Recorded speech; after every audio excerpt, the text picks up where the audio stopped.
بزرگترین دروغی که در کودکی به من گفته شد این بود: اگر با دیگران مهربان باشی، آنان نیز با تو مهربان خواهند بود. اما مهربانی تضمینی برای دریافت مهربانی نیست. جهان بر مدار عدالت نمی چرخد، بر محور منفعت و امتیاز می گردد. آدم‌ها زمانی لبخند می زنند که به تو نیاز دارند و هنگامی که نیازشان برطرف شود، ناپدید می شوند. نیکی تو را تنها آنگاه باز می تابانند که در خدمت منافعشان باشند. آموختم که مهربانی افراطی چیزی شبیه خونریزی در برابر گرگ هاست. هرچه بیشتر ببخشی، بیشتر می ایستانند تا آنجا که جز سکوتت چیزی باقی نماند.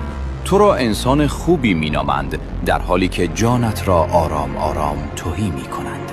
فضیلت بی‌قدرت چیزی جز ضعف نیست. اگر مهربانیت مرز نداشته باشد، نجیب نیستی، طعمه ای. جهان به ترحم احترام نمیگذارد، به قدرت احترام میگذارد.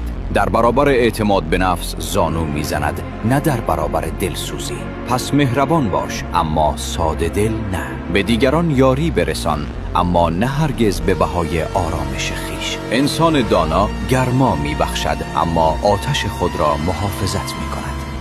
زیرا حقیقت این است که جهان مهربانی را پاداش نمیدهد، کنترل را پاداش میدهد. و گاه مهربانترین کار این است که از گرگ ها انتظار رحم نداشته باشید.